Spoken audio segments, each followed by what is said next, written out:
Alright, so I've got it in this weird position because we're doing a tune-up on it, or a quick tune-up.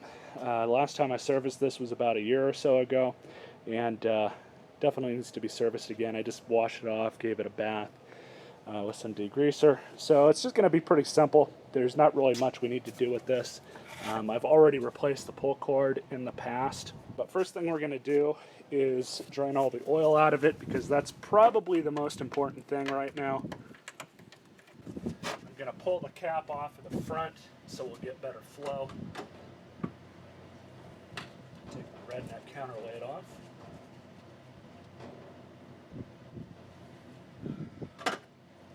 Caps off.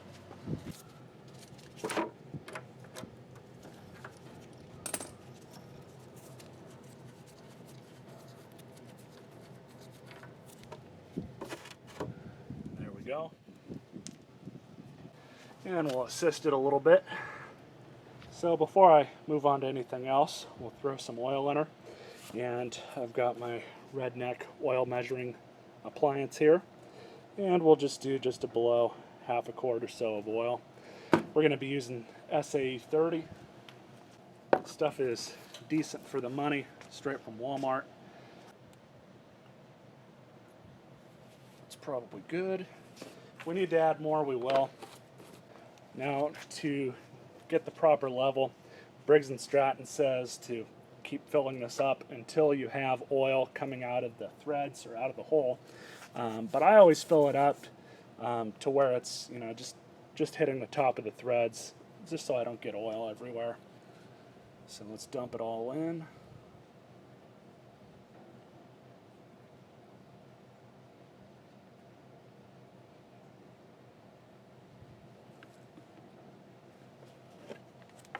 And whatever we don't use, we'll stick back into the bottle of oil.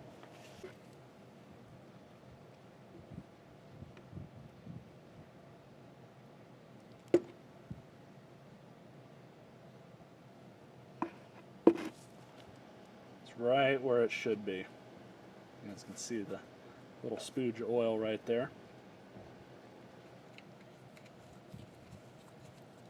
And it is always good to, after you run it, when you're doing an oil change, to basically go through and check your oil level again. So now we're going to pull the air hat off, have a look at that. And these do need to be serviced with oil every now and again. I think I did replace this one at one point. And I did. This is actually the wrong filter, but it does work, because this part right here is what goes into this. Now, this filter is obviously the wrong filter. I do have the right filter on the shelf. Completely forgot about it. So here we have the correct filter, 27987S. So open this up. This one we will make sure is the correct filter, and it is. Now you can cut the extra foam around the sides if you want. It doesn't really matter that it's there. I'm just going to leave it. I'm not going to worry about it. There's not really any sense in doing that. Here's a bit of a trick. This thing, the inside of it's already saturated with oil, so I'm going to clean it with the foam that needs to be saturated with oil anyways. I'm going to add a little bit more oil to this. Believe it or not, you don't need to use a whole lot of oil for these. You just want to make sure that it gets onto both sides. So on a filter this big, maybe a tablespoon or two. This one will fit. Yep, that'll work. Several years ago, I found a bunch of small engine parts in the trash that the guy just threw away. Spark plugs, fuel line, all sorts of different crap. This bag of gaskets is one of the leftovers from that. So there we go. The edge around the air hat is all that foam that just helps it seal.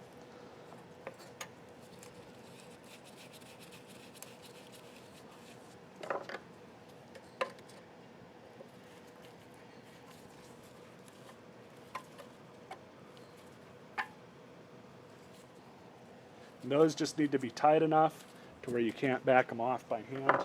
So now we're going to check the spark plug.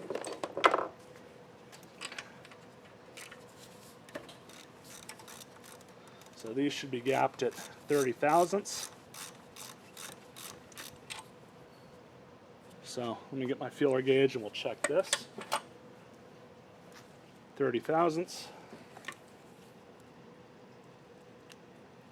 Perfect. I'm more than happy with that. Shove this back in.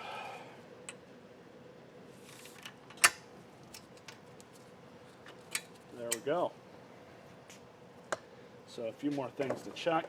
We'll check the blade, the belt, and we're going to grease up the bearing. Okay, so with these belts, you just want to check and make sure that they're not cracked or overly worn. This fraying on them is normal. So we can probably get another year or two of use out of this belt. Honestly, as long as you keep these things out of the elements, the belts on them last a really long time. And I'm going to grease both of the fittings here. So I'm just going to grease it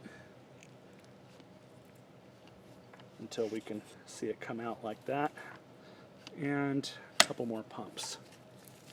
Top fitting.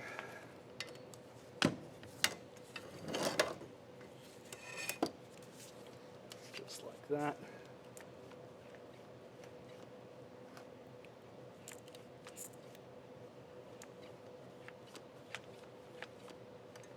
So it's pushing the old grease out here. This one I'm actually going to put in a little bit more because there's two bearings in here that need to be having fresh grease in them. As you guys can see, there's grease coming out of the side here too. So we'll get her back on the ground and fire her up. Pull that out.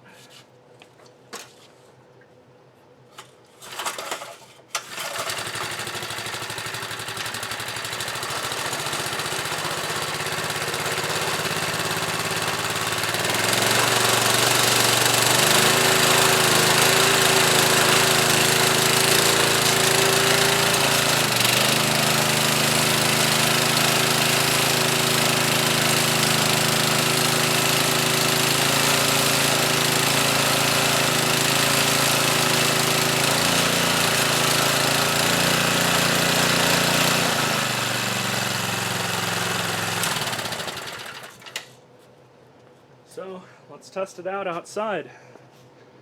That blade is nice and quiet. Wasn't really noisy before, but it is a good idea just to stick some new grease in these things from time to time.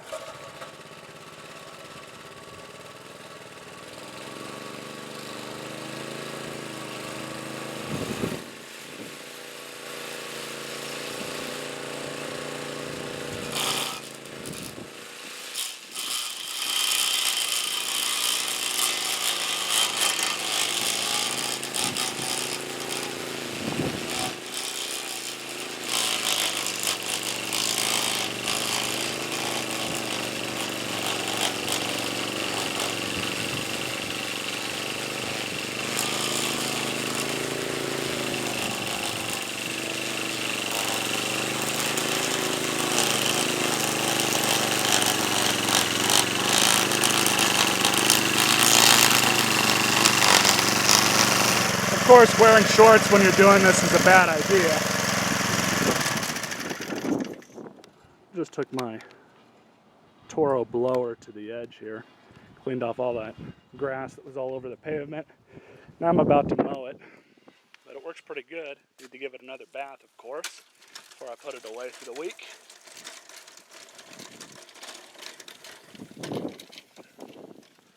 But like I said, it works pretty good. Puts a nice edge into the side here. Normally, and I've seen, before I started taking care of the cement here, all those weeds would get about a foot over onto the concrete. It'd look really bad. What it actually does, unfortunately, is it stops water from running off of the concrete. So that's why a along the edge here it's all green. This is normally where I wash off a lot of my stuff, including the cars. And yeah, it's kind of a pain in the ass to keep going, but now I just got to mow it all.